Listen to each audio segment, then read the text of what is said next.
with a quick, just a history and theory of downtown planning. I promise not to make it too boring, but I find it useful to see what is said in the theory and see how that has been applied in the real world, so making that connection. Then we will move into more of the practical aspects of the presentation, so the how-to questions. We'll look at developing a vision and strategy. We'll look at place branding and examples of place branding. We'll look at things on how to get people to come downtown and increase foot traffic, how to leverage the arts and culture in downtown development and marketing, and also with the different type of technologies that are out there and how you can implement websites and social media to work for you. Now, just a note, I have a tendency to say downtown. I understand in the U.S. it may be called Main Street, so please bear with me. If I say downtown, it means Main Street and vice versa, of course. So just for a brief history in terms of downtown development, of course, downtowns are often the original neighborhoods of a city, which makes them older and more concentrated than the newer districts around them. They were the hubs of urban landscape and the center of commercial activity, particularly in the early 20th century. This was because the dominant modes of transportation was walking and mostly public transportation. The pattern of development was, of course, radial, so you have your center of commercial activity as a hub in the middle, and then the spokes going out with the surrounding residential areas. Many communities in North America developed through this pattern. There's also instances where cities have different downtowns, different main streets, so you have different concentric circles forming together, and that forms the larger community.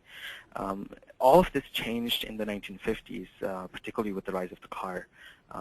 But other things like, for instance, mass investment into infrastructure programs after the world wars, it opened up this wide range or an area of land that was previously unserviced, and a lot of suburban development could now take place.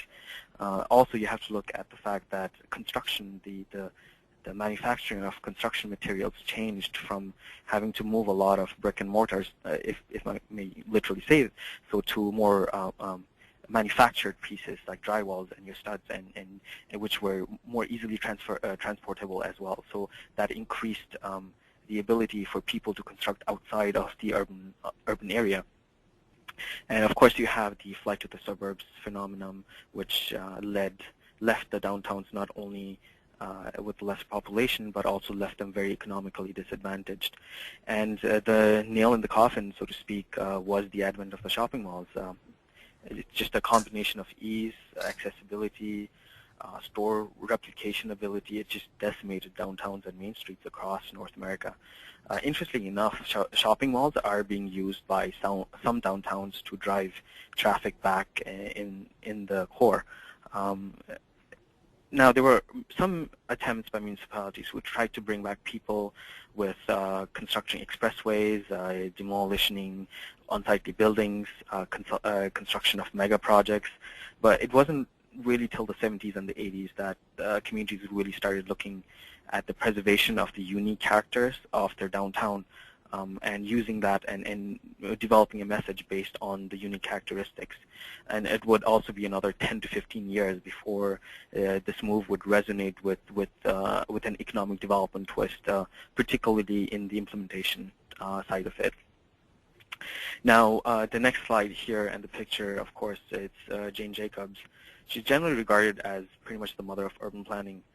She wrote a book in 1971 called The Death and Life of Great American Cities, which is considered as it's considered as a Bible of urban planning. I do highly recommend reading it. It's very well written. It's written on a common sense belief, so it's an easy read and it's very informative.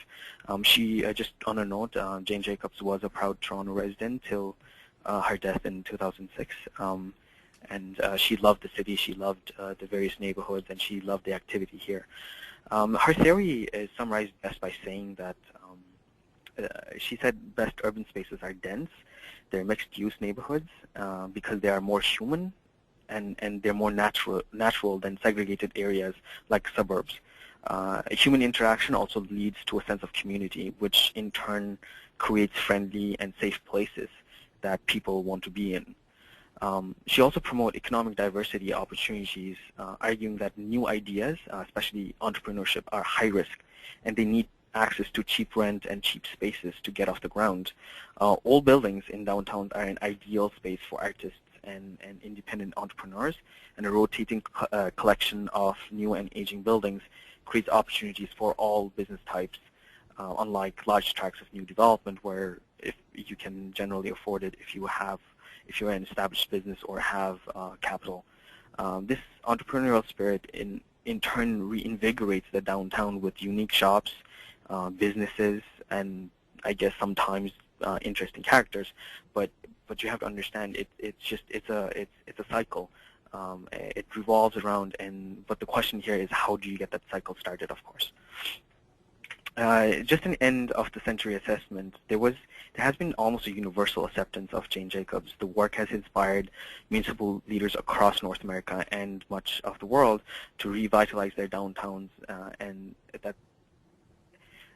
they have mostly chosen to take her words to heart, particularly about mixed use, pedestrianization, and historic preservations. Other assessments and research that we conducted, we found that in the U.S., particularly cities have adopted 7 common downtown redevelopment strategies throughout the late 20th century. I've just listed them, and I'll just speak to them quickly. Of course, pedestrianization, it makes the streetscape more welcoming to pedestrians. You separate them from vehicles via pedestrian malls and skywalks. Downtown malls is an attempt to reclaim businesses and people from suburban malls, so the idea, if you can't beat them, join them. Not literally, but of course. Historic preservation is an important part of downtown marketing, and it embraces the heritage of downtowns. It also includes preservation. Historic preservation isn't just about maintaining the building. It's also about supporting festivals and marketplaces and special historic districts with events, as well as, of course, the physical preservation of buildings. Waterfront development has been provides a large and attractive amenity, and it converts traditionally industrial spaces to recreational focal points. There are sometimes private developments, and there are instances of waterfront developments that did not go really well because it was the private companies who generally had control over the development. But in general, the water feature is a very attractive feature to create a focal point for downtown development. Now, in terms of the other redevelopment strategy applied was office development, bringing business visitors, clients, well-educated professionals downtown. It creates a modern corporate image, thus driving in more business and having that perception that it's a business-ready community. There's also special activity generators like in convention centers, arenas, and stadiums, which create traffic during special events, evenings, and especially weekends. Of course, and the final and most important part of it was transportation enhancement, so easing the congestion downtown by building and expanding public transit, expanding highways that connect directly to the downtown, and making parking accessible for visitors. It has to be said that some of these strategies do create uneven effects when not used in a balanced way. For instance, office development will have a downtown bustling during the day, but it may create a situation where the downtown is abandoned during the evenings and weekends. And of course, alternatively, tourism-focused development can also quickly turn downtown into pretty much a caricature of itself, and it becomes unappealing to mostly locals and loses the support from the community members and also from sophisticated tourists. So you have to be really careful on and understanding what redevelopment strategy or what downtown strategy is applicable to your community, and that's where we start addressing it with the how-to part of this presentation. I just wanted to quickly touch base on small and mid-sized communities. We understand they do not have the same resources available that large communities do, so it's very important for them to start thinking creatively. So one of the easy ways of doing it is to focus on niche markets and products.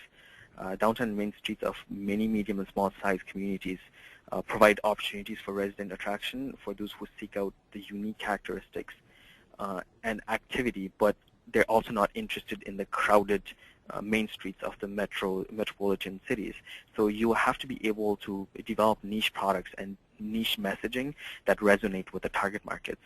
And then the residents, the people who are interested in small and medium-sized community downtowns, it's of course cross-generational. You're looking at a wide range of people, but that also means you can bring in a wide range of people who are into your downtown. If you can develop a niche product, you can market your downtown properly, and you can partner it with other tourism activities or other recreational activities in your community. Some successful downtowns in small and medium-sized communities have magnets. They're universities, maybe specialized retail establishments, maybe a focal point for regional and provincial or statewide governments, so public offices. So they do have some magnets that drives both businesses and brings in the retail services, but also provides a steady supply of residential growth. And the reason why they have a good retention feature is because downtowns in small and medium cities have a vibrant mix of employment, housing, street life, retail, variety of food outlets, and then the diversity it's almost like a cycle, just like we were speaking before. It more attracts more, and again, but the question is, how do we get the cycle started? Just a brief touch on smart growth. The walkable and transit-friendly downtown form, both in large and small cities, does more than create a community and vibrancy. It is also a model for environmental sustainability. Suburban sprawl, of course, is seen as a key contributor to climate change because it leads to car dependencies, inefficient building styles, and the loss of natural environments. While downtowns mitigate all those issues while using existing buildings and existing infrastructure. People in mixed-use areas like those found in downtowns drive less and tend to be healthier, both physically and mentally, since they are surrounded by activity and vibrancy. So that keeps you active, both on your physical aspect as well as mentally. Now, on the other side of the slide here, you have smart growth. It's a relatively new approach to urban development, but it has contributed a renewed interest in downtowns. It strives for environmental sustainability, improved health for people living in the area, and of course a greater sense of community. All these factors are important to attract the Gen Y baby boomers and of course the all-important creative class to come visit your community or your downtown and of course live and come there regularly. Smart growth is a proponent for high-density development, and downtowns are a natural partner for this phenomena. So basically, just a quick recap and a nod to the creative class. The tendency or the ability for downtowns to attract creative class workers are as either workers to establish their business or as residents to come live there is extremely high. The characteristics of the creative class in general is that they have an extremely high disposable income ratio. Their tendency is to spend the disposable income, not to save it. They also seek areas and products with character, so that's how the Mainstreet, the downtown historic preservation role has been effective in attracting them to live, the creative class to live in downtowns. And they're inspired by surrounding where they live. Inspiration is a key part of this economic sector. I understand it's very hard to measure, but we all know what inspiration means, and we all know what I mean when we say you get inspired by a location. And the creative class does strive inspiration. That's a key fodder for the industry, and providing a unique characteristics on your downtown is a definite attractor to them. While there's no formula for creating a vibrant downtown, the Canadian Urban Institute has selected 5 overarching principles present in every successful downtown. And again, I'm just going to briefly go through them. They said the first one being visibility. Does your downtown have an integral and central role in the life of the wider city? Visionary. Does the downtown benefit from a municipality of strong, bold leaders who collaborate to achieve and sustain a shared vision? Prosperity. Does the downtown have a robust and innovative economy? Livability, which is the downtown vibrant, livable, and connected? And of course, strategy. Is this city investing strategically in the future? which is a very good segue into the how-to section. So here we're going to go over how do we go about developing strategy, promoting your downtown, and creating foot traffic in your downtown. Step one, of course, is strategy development. So actually, you know what, I'm just going to talk about this a little bit further. There are some primary steps involved, and the methodology is definitely a case-by-case basis, but there are some overarching steps and actions required. Theoretically, they say like the actions required are consult residents and stakeholders, collaborate and brainstorm, develop a vision, implement the vision, and communicate the vision. That's how you look at it theoretically. In practice, the way we've translated it is you develop a strategy, you work on place branding, you work on generating foot traffic, you see how you can leverage your arts and culture, and then you see what technology implementations you have available to better market your downtown Main Street. So the first step towards developing a strategy is I think well, at this point we've established the importance of a vibrant downtown. But the question here is, of course, is how do we get more interest in people to come downtown? Most communities find that their central core is underpopulated and the retail occupancy rate is really low and business success stories are not so common. Yet we're getting reports from places like the Brookings Institute noting that people in the 20s and 30s are moving back into the metro and urban areas in droves, signaling that there's a change in attitude and perception amongst that generation and the new generation to come. So how do we capture this and the other opportunities that downtowns offer? See, the answer is that all of this has to be strategically planned, and sometimes interventions are required. The first step of developing a strategy, of course, is determining your assets, your strengths, the needs, and the opportunities. So while being mindful of issues and creating mitigation plans for issues that may come up, right? Things that you have to determine, of course, are what's your current and future commercial space, how much commercial space do you have right now? Can you grow? Do you have infrastructure that can support it? What are the needs and ideas of business owners? What's residents' perception of the downtown and its functions? The downtown's market area, what is the downtown's market area? What is your consumer radius? Where are people coming from? And how can you develop initiatives based on those geographic target audiences? And of course, at the end, you have to be able to develop your measure and evaluation metrics. Now, it's just important to understand that there's your downtown strategy, then there's your downtown marketing strategy. Those are two different things. Downtown strategy deals more with the how to bring people in, what kind of infrastructure development. Of course, I'm preaching to the choir here, but the need for marketing focus is that marketing is often seen as an operation and not as a strategic initiative, but this is actually incorrect. This makes all your efforts reactive and not proactive. That means you will not be able, you market to people who are already coming to your community, people who will come to your community regardless, so you're not really looking out and aiming for those potential target audiences that you can have and bring in to your community and to your downtown. So you have to start thinking of marketing as part of your strategy, not just as an operation. Of course, the first part of developing a strategy is stakeholder engagement, and again, I'm preaching to the choir here, but I have to say that the consultation is important, and this needs to include many parties, including businesses, property owners, bankers, citizens, public officials, Chamber of Commerce, and other community organization, regional partners.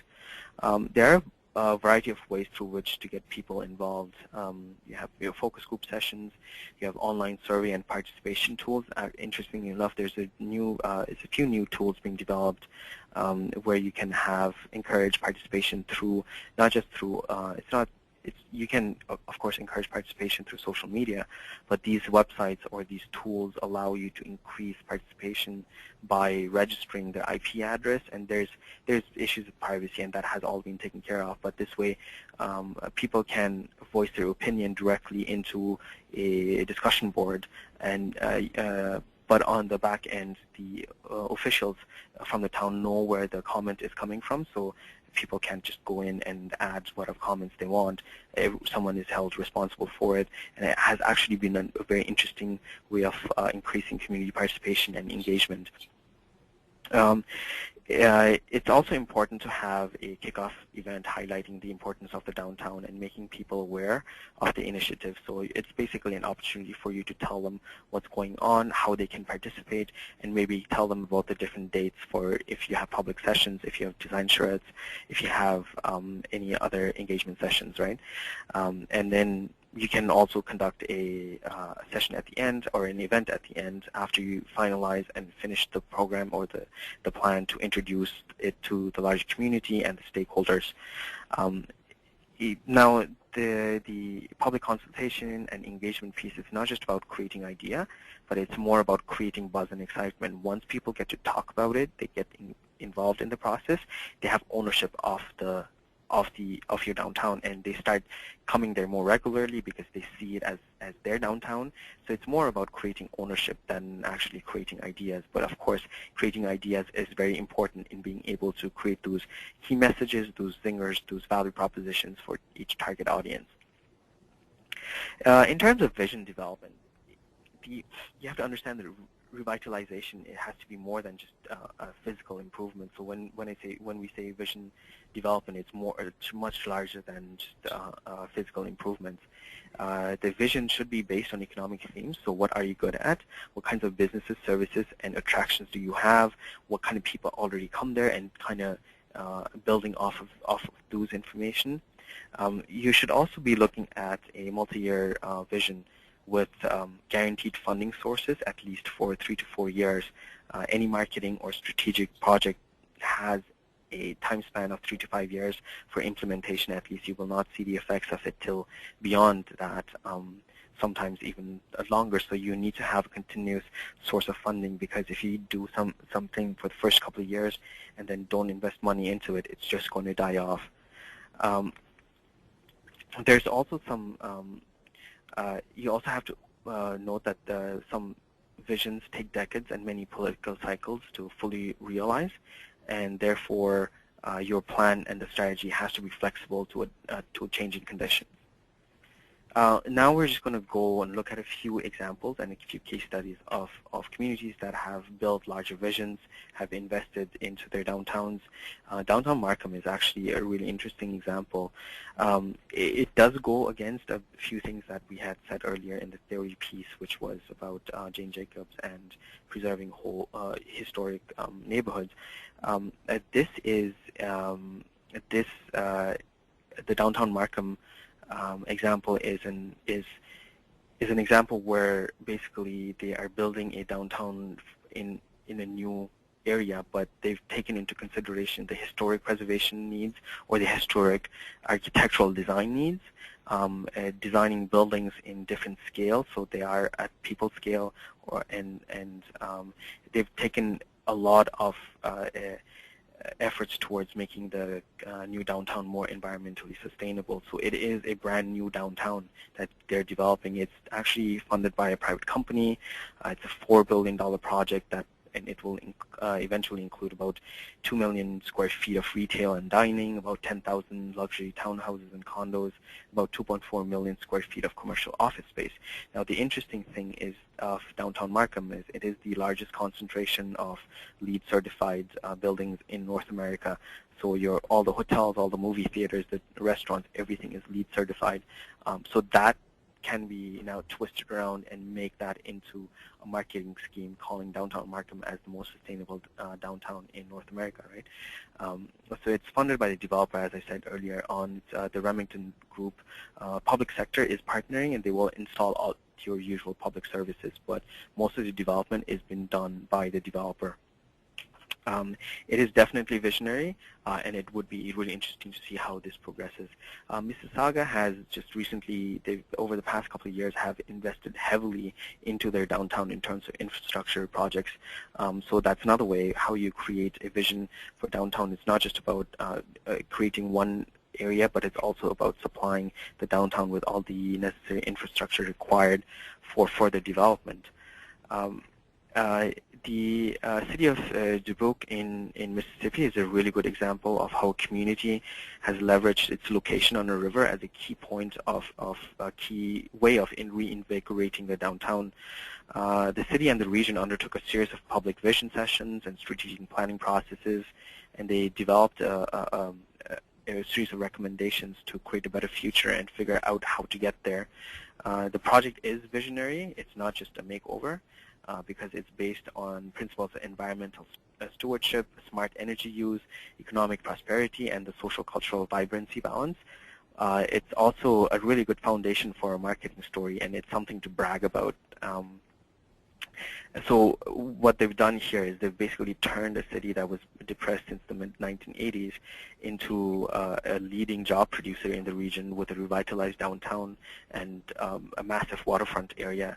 And it attracts about more than 1.5 million tourists annually, which has suddenly created a tourism industry in the community.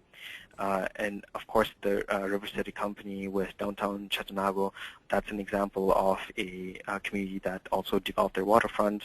And then downtown Lorraine, they're involved in a lot of community building exercises right now, and one of them example, of course, is the Reclaiming Downtown Lorraine, which was Saturday, June 16th, of course. So this is how you can also get people involved and have them have ownership of your community by involving them in these type of activities.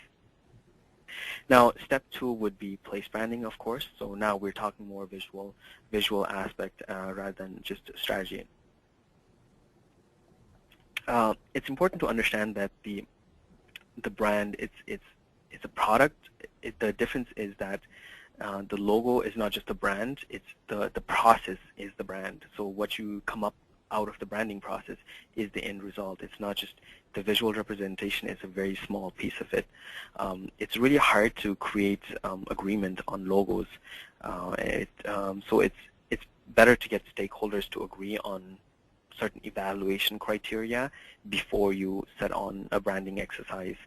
And then, of course, the criteria should align with if you have a brand strategy, if the city has a brand strategy, or the Economic Development Office, the Chamber has a brand strategy. So the criteria should match with that.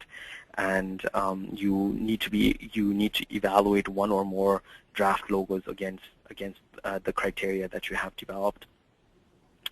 Now, in terms of differentiating your downtown or Main Street brand, now when we talk brand, again, there's two aspects of it, and we'll get into more detail in that later on. But there's your atmosphere and experience, and there's your visual logo brand. So when we talk differentiating your brand, it's more about your atmosphere and experience.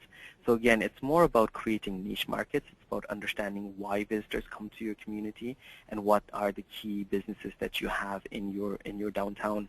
What are the unique businesses that you have, and developing your messaging based on that, developing opportunities based on that. So kind of doing a niche marketing focus. And of course, a target audience specific, who is most likely to get it, who's most likely to understand what you're offering and come to your downtown. The second aspect of place branding is, especially for downtowns, is now you're setting up the downtown to compete with another area, maybe, or another business area in your community. So the question would be, why are you branding, or why is the city branding, or why is the chamber or the region branding one downtown or one urban area versus the other? Now, downtowns are part of a community, and the viability of it has a positive communal effect. So that is something that needs to be communicated across. So before you embark on place branding or developing a downtown strategy, you have to make sure that people in other, or businesses in the other business districts, do not feel left out, or they don't feel like you're giving additional support to the downtown. So it's a little important to develop a communications plan. What is the key message, what are the answers that you will be giving out to those businesses? Why is it important to develop the downtown versus their particular area? So those are issues that you need to think about before you embark on a downtown strategy and branding process. Of course, here, as mentioned earlier on, there's two parts of the brand, so your experience and your atmosphere and the actual visual representation. So in terms of experience and atmosphere, you need the best way of understanding how to further develop the experience and atmosphere is looking at what the experience and atmosphere currently is. So you conduct personal interviews, you monitor social media outlets, and you find out what kind of experiences shoppers, tourists, and business people have in your downtown. So those would be 3 standard questions you would want to ask. So what stands out for you? What is the atmosphere like? As in, do you feel safe? What is your perception like? And can visitors discover and share the affections of downtown felt by locals? So what is the difference? Do people from outside the community prefer your downtown more than your community members, or is it vice versa? So those kind of questions would start creating ideas of how to develop niche marketing and how to further develop your experience and further enhance the atmosphere in your downtown. Of course, you are looking at infrastructure and beautification as part of the experience and larger atmosphere. It's connecting people with businesses, and it's about building the scenic aspect of the downtown, so you are able to attract and retain workers and of course residents. And you have to make sure that you can maintain the new infrastructure, so plan ahead and make sure that there's resources, there's staff, and there's budget assigned to take care of the infrastructure on an annual basis. It may be as simple as just watering the flower beds, and could be as complicated as making sure that someone is there to update the lighting fixtures for a special event or something like that. And of course, at the end, it's about creating that sense of place. It's about creating that memorable event, that memorable identity of your downtown. In terms of visual representation, there's very overarching visual representations for downtowns. They can be developed as an extension of the city, as an extension of the EDO or the Chamber's office or the tourism office, or can have their own separate identity. So it does depend on what your target audience is and what is more important for them. The visual representation would tie all messaging and design together, and it can be used with taglines, of course. It can also be used with value propositions, so zingers for target audiences. Depending on your geographic or demographic mixes, you can develop value propositions for each of your target audience. Just a few examples of place branding. Now, Flower City, which is Brampton in Ontario, they are developing their downtown to be a center for the arts and culture. So that's their place brand. It's, if you think downtown Brampton, they want you to think arts and culture. Oregon's Washington County, they partner with local wineries and supply their downtown restaurants with the local wines. So that's another place brand. So if you go to Washington County's downtowns, anywhere in there, you know you will find local wines. Collingwood has an Elvis Festival. It was developed as just a festival, but now when someone thinks of downtown Collingwood, the Elvis Festival automatically comes to mind. Same thing with downtown Boulder. The environmental sustainability and the quality of life and the way people live there is very well reflected in their downtown brand and in how they market it and the type of services and the products that are available in downtown Boulder. Now, these are just examples of some visual representation and logos of downtowns. As you can see, it's very diverse. You can have a very traditional-looking logo like Mainstreet Hartwell to a very modern one like Downtown Red Bank. So it depends on who your target audience is. So it's more efficient if you do the strategy bit first, and then that informs your place branding, because as part of the strategy, you've already identified who your target audiences should be, what those niche opportunities are, and what your key strengths are. So using that and making sure that your new brand and your new logo speaks to your target audience is very important. Now we move into slide 3, or step 3, which is the generating foot traffic. So there's a variety of programs and products and events you can develop to generate foot traffic, including events and festivals, incentives like shopping days or gift cards or various Groupons, and there's various deals happening. So the city can work with companies in ensuring that downtown businesses are well represented. Strategic planning, of course, in terms of land use, can affect the foot traffic in a downtown, and of course developing an urbanscape, making the urban space feel more safer for people to walk around. So a lot of generating foot traffic is about perception, and it's really important to give that perception that the downtown is actually really safe. I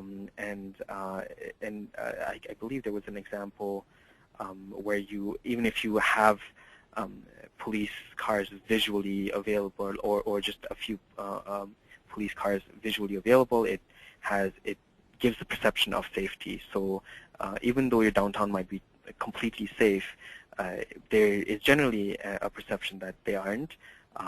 From my own personal experience, I live in downtown Toronto, in not the most desirable area, but I thought not mostly desirable because I'd never actually lived there. But once you are there, the perception is generally dispelled, and you just have a wrong perception. Most people have a wrong perception.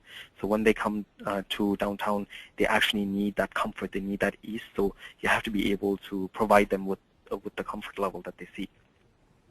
Here were just a few examples. Downtown Oakville has monthly programs. They have very different. They develop programs for very target audiences. The BIA runs events every month from May to December, and they target specific audiences. So food lovers sometimes for parents. It's a getaway. So it's very niche marketing. So it's very focused on a few products.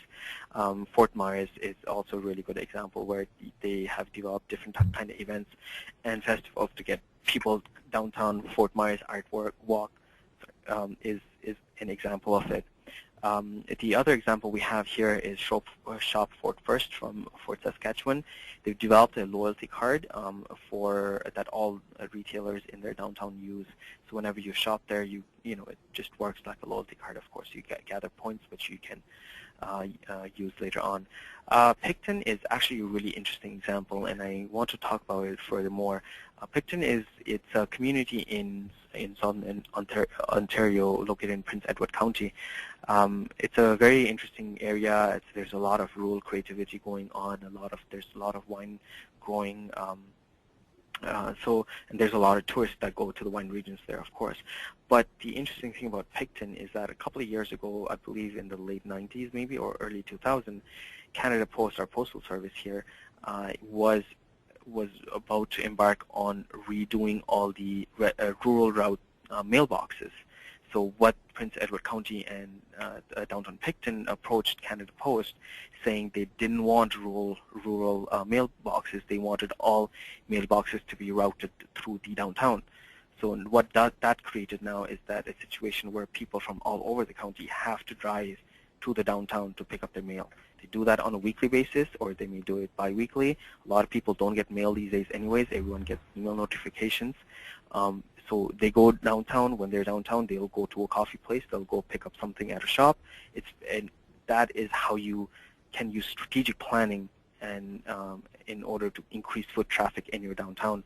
And, I think at first it was an issue in Picton, but I think at this point everyone's forgotten about it. And it's right now Picton has one of the most liveliest downtowns in any small towns that I've ever visited.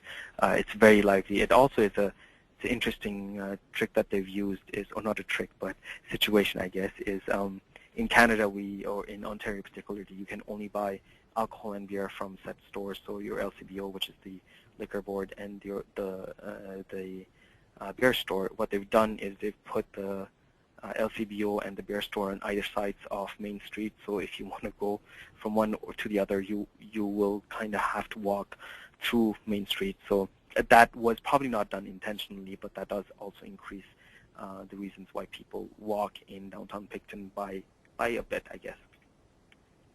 So just in terms of, just to recap on generating foot traffic, and I would like to thank Mark from Hourglass Marketing. There was a LinkedIn discussion happening, and I saw this and I just plucked it out from his discussion. I think it's very interesting. It very, very quickly summarizes the important principles behind generating foot traffic. So of course, ample green space, as he says, doesn't have to be a central park, but many parks to congregate, an area where people can get together. infrastructure with walking distance, like grocery shopping, mini-marts, mid-priced eateries, gas stations, dry cleaners, local bakeries, and coffee shops. Affordable housing. Gentrification is not the solution, so building a condo on top of an old house and selling it for $1 million is not really the trick, as he's noted here. 275,000 townhomes do not do the trick. Schools you can walk to with for those with kids, free and easy access to parking, and he's used a few examples here.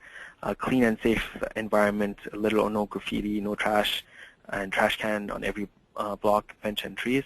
I personally am a fan of graffiti. I think it enhances the urban experience, but I can see how that may go against someone's perception of safety. So again, it's more about niche marketing. It's developing for your downtown for your target audience. So if you think that your target audience will not be a big fan of graffiti, then you probably shouldn't have it there. But if you think it increases the vibrancy of your downtown, it's a very effective tool. And of course, the arts and music area to appeal to folks looking for some culture and entertainment. So thank you, Mark, again. This was a very informative piece, and I'm glad to be able to share this with the group here. The next step, of course, is leveraging the arts and culture. The interesting about the arts and culture is that it's not just recreational and it's not just a time pass. It's actually an economic sector. It brings in a lot of business, it brings in a lot of money, and it brings in a lot of people to come visit downtowns if used effectively. And they also cross and influence many other sectors, and they positively influence the community by bringing in that vibrancy, and they can act as an attractor for tourism, resident, and businesses. So you can get all three sectors of your population come downtown because of your arts and culture. Just the example we're going to use here is the Canadian Institute of Planners does a Canada's Greatest Street every year, and this year was Queen Street in Fredericton, New Brunswick. Queen Street is the spine of the historic and cultural downtown there. Social and cultural celebrations spill out to 2 squares along the streets, so there's an area for people to congregate during festivals and events, and it's home to the Harvest Jazz, Blues Festivals. It's the largest annual music festival in Atlantic Canada, and the whole street is closed off to traffic.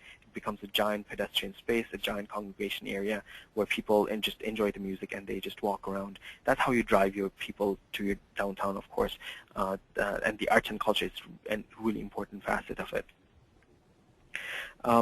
Just in terms of great downtown characteristics, so a few, like I boil these down to 4. Strong arts and culture connections.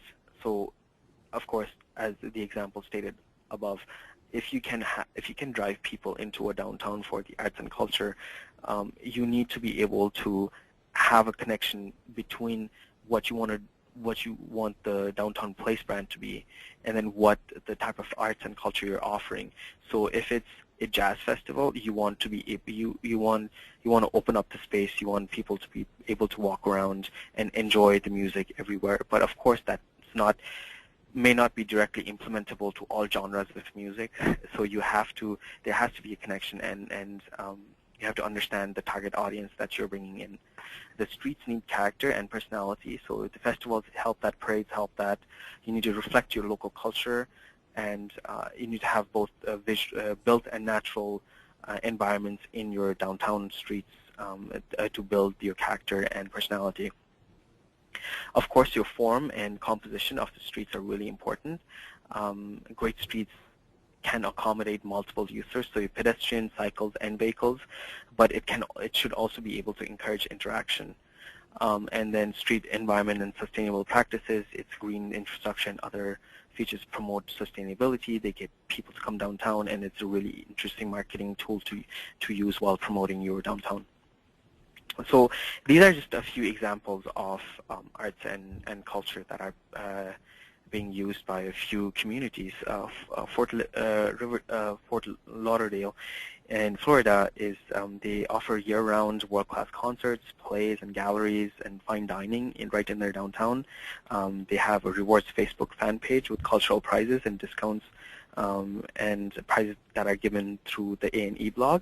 So that's how you encourage. It's not just about it's about having those continuous arts and cultural events, but it's also about marketing them and creating incentives for bringing people downtown. So it's about combining all those different assets. So it's not just about creating an event, but it can also by enhancing the event by developing incentives around it. So you need to be able to piggyback on one initiatives with the other.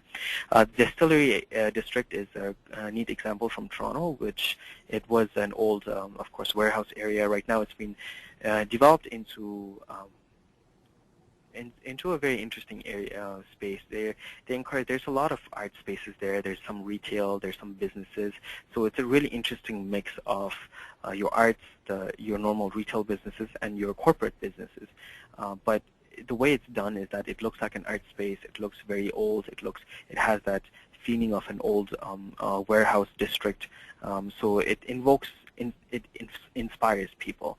But the arts is a very important part of it. There's galleries all over the place in the Distillery District, and that also drives people in. There's continuous foot traffic there. Another example is Art Space in downtown Winnipeg. It's a 55,000 square feet literacy and visual arts center that offers affordable work, exhibition, and administration space to the arts and cultural community. The shared space encourages creativity through collaboration, so it allows artists to interact with each other. It came out of the 1980s Winnipeg Core Area Initiatives, which is a downtown revival plan. And at this moment, the whole building is occupied, all 55,000 square feet of it, and has greatly contributed to the Exchange District, which is the district where the Atscape building is, status as a cultural destination. So this is an example about how you can use an underutilized or an unused building in your downtown, convert it into an art space, and that will just naturally create or generate interest in your downtown, and can generate you can leverage the arts and culture to reinvigorate your downtown. Step 5 is, of course, technology, and I believe this is the last step. So technology has become a key element in any downtown marketing plan, or any marketing initiative for that matter. A website, and ideally supported by social media, is a very easy means towards getting towards marketing and getting attraction. One exciting platform coming out of this summer was the near field communications. So it's an idea where I think you're probably familiar with the idea of PayPass. So with MasterCard, you can just tap on a board, and it takes, like, the transaction is done automatically. So same kind of concept. It's a wireless technology, and it's been considered the future of mobile payments and banking transactions. So you basically tap your phone against a platform, and the money is taken out automatically. But if downtowns embrace ideas like this, and make it easier for customers to pay or use interesting technology, your competitive advantage just increases. And an important thing to talk about technology is it's not just about adopting a technology, but it has to fit with the downtown vision and strategy. And of course, you need someone to invest the time and keep it up to date, and you have to keep it. You have to make sure that it's engaging. Social media, it needs to be continuously updated. If it's not, it actually may have a negative effect on it. You need to have a very active social media campaign if you are going to have a social media campaign to begin with. I mean, let me restate that. You should have an active social media campaign if you ever decide to do a social media campaign. Just setting up an account and letting it sit there will do no one any good. And social media and technology can also be used to generate community involvement. In terms of your needs for your website needs to be informative, it needs to have interactive features, needs to have directory listing and mapping features, needs to have an opportunity for vendors to have their own profiles on the website if possible. Social media can be used as a channel to involve and promote the downtown, and while involving community members. And other things that you can look at is mobile versioning of your websites and app development for downtown websites. Just a few examples here. The downtown London in Ontario the website is very clean. It's not cluttered. it's basically a really interactive. It has a lot of interactive features, lists the events, and has a very good a directory. It also has a downtown parking guide. So those are the things you have to start thinking as the end user and developing your technology based on what the end user would like to see. Of course, Twitter is a very cheap and easy way to get the word out. The example here, the Oregon fall foliage, is Travel Lane County, and the way they've used it basically is like anywhere in the city, wherever people go and take pictures of the foliage, they just upload it on the Twitter account to showcase the different colors of the foliage all over the city. And Halifax Open City it's a 2-day event in downtown Halifax in May, where participating businesses offer products and services and experiences for free or at a discount. So it's just to drive people to come to the downtown, of course. Now geocaching is an idea that some downtowns have embraced. It's a high-tech scavenger hunt, which can be done with a GPS or a smartphone, I believe Halifax used it this year, but it's just another interesting idea of getting people to your downtown. Geocaching is currently being done at a much larger scale, so more geographic, so in a larger geography, sorry. Larger counties or communities are doing geocaching where people have to travel in cars from one destination to the other, but that can be easily done on a foot level or pedestrian method and be implemented in a downtown to drive more people into the downtown of the community. And then the last example I have is downtown Bethlehem Association in Pennsylvania. They have a very active social media, so they regularly update their Twitter and Facebook page. They also have other tools like e-newsletter, featured events, volunteer sign-up pages. So it's not just about marketing your downtown, it's also about making it easy for people to be involved if they want to be with your business association. It's also about giving businesses the resources. It's about being able to connect entrepreneurs with available spaces. So you can see how downtowns can affect a multitude of economic development activities. It's not just about creating a sense of place and increasing businesses in the downtown, but it's more about increasing the viability of the community. A downtown is seen as a measure of a community's liveliness. So if your downtown is not lively, that negatively affects your image as a community.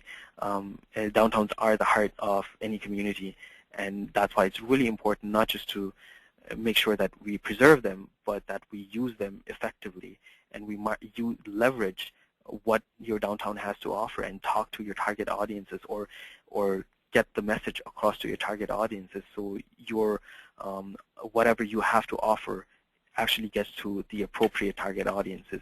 So the key in downtown marketing is niche marketing. Know what you're good at and develop your niche markets. A good example, and I forget the name of the community right now, is men's high-end retail. It's a community that's a suburb somewhere in Western Canada. I'm so sorry, I forget the name.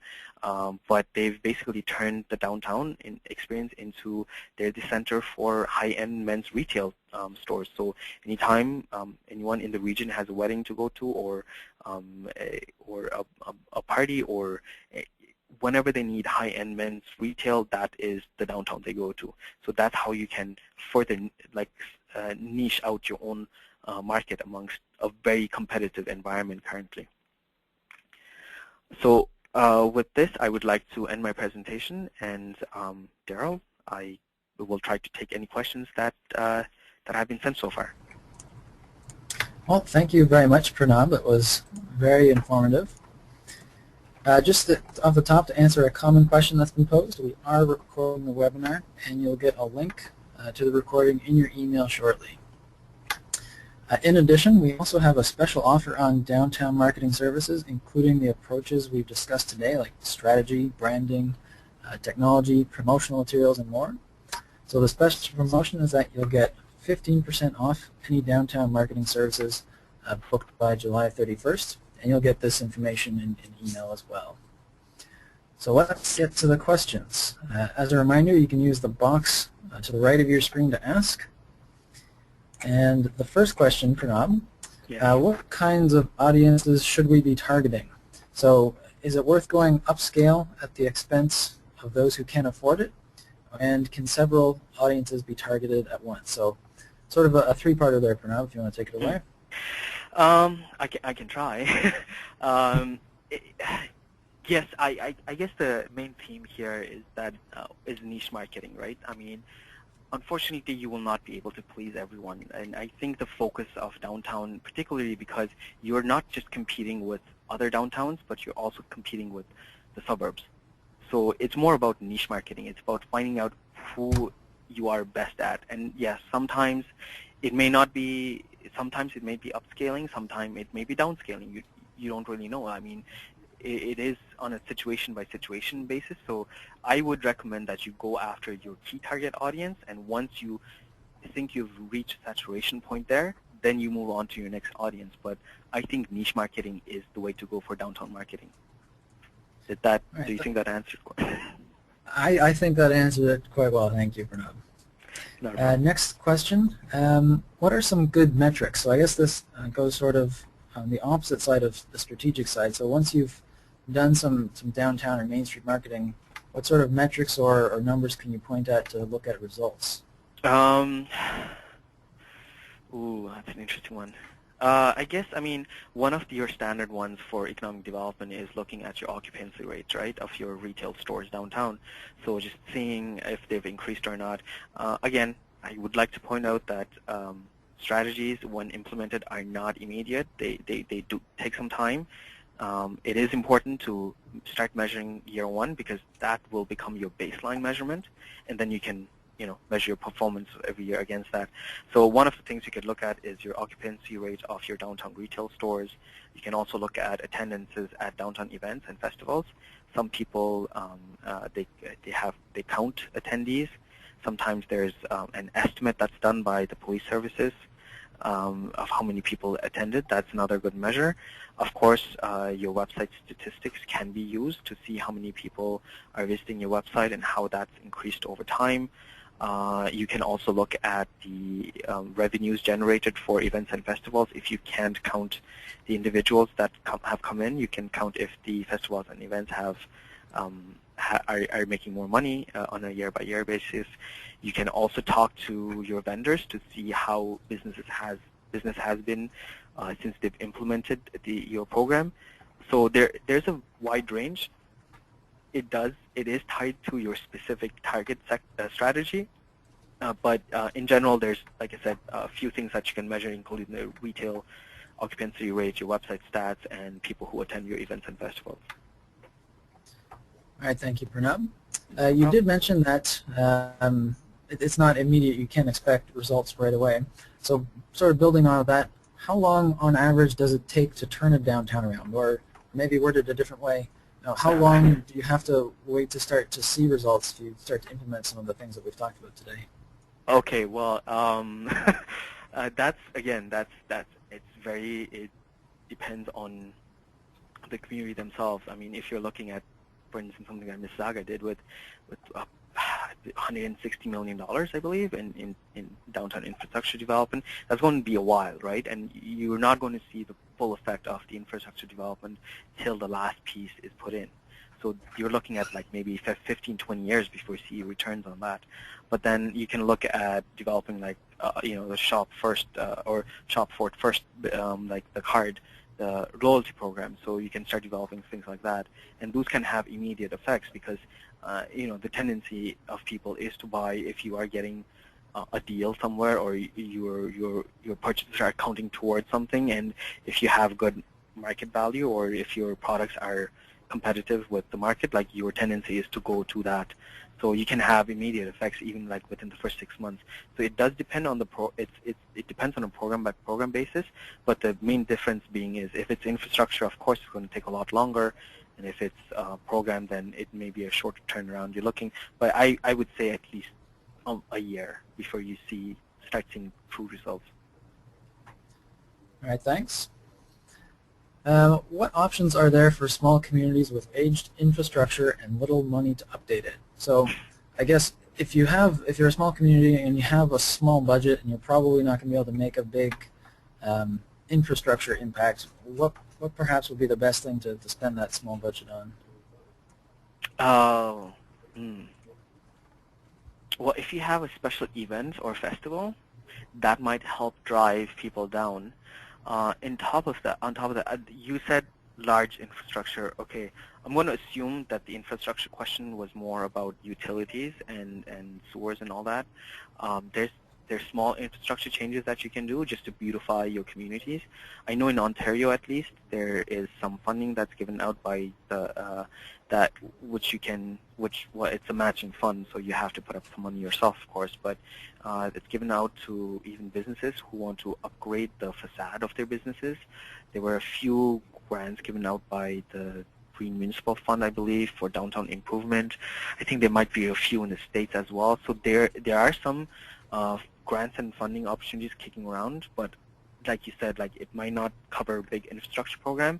If you see yourselves not being able to invest or come up with the money for large infrastructure projects, it would be in investing in those intangible assets and looking at how you can further enhance your atmosphere. So it would be in maybe cleaning up the graffiti. That could be an option, or creating graffiti, and investing into the festival events that are currently already undergoing and making those better.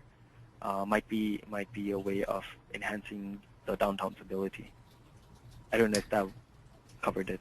I think that was a very good answer. Thanks, Pranav. Well, let's take one more question. What about common funding sources or creative sources of funding for strategies or branding or any sorts of other things that you'd want to do to build up your downtown? Okay, well, that is unfortunately a province-by-province basis. Not sure if Ontario's RED program, the Rural Economic Development Program, covers downtown development, but I'm pretty sure you can construe it or word it in a way that it does. There was a few infrastructure programs that were just given out a couple of years ago, so those would have been useful. I have to admit I'm not really sure about if there's any available in the U.S., and if any of the attendees are aware of funds in the U.S., you can email me and I would be more than happy to share it with the group. But in terms of creative funding sources, you can look at working with the proprietors of the business and have them support a downtown. I know that's already regularly done through downtown BIAs. I am not sure. Yeah, I mean, there's funding and grants, but in terms of other funding sources, it would have to either come through private businesses, or maybe you can always approach the city and tell them that the downtown is a key and a really important part of driving economic development in their community, and use that angle to see if you can get more funding. All right, thanks very much, Pranav. That's all the questions we have time for today, so thank you, everybody. If we didn't get to your question, or if you have any others that you think of after we're done here, please feel free to get in touch with us. And Pranav's contact information is there on the slide in front of you. And of course, we will be sending out a copy of the recorded webinar. So yes, thanks again for attending. Thank you, everyone.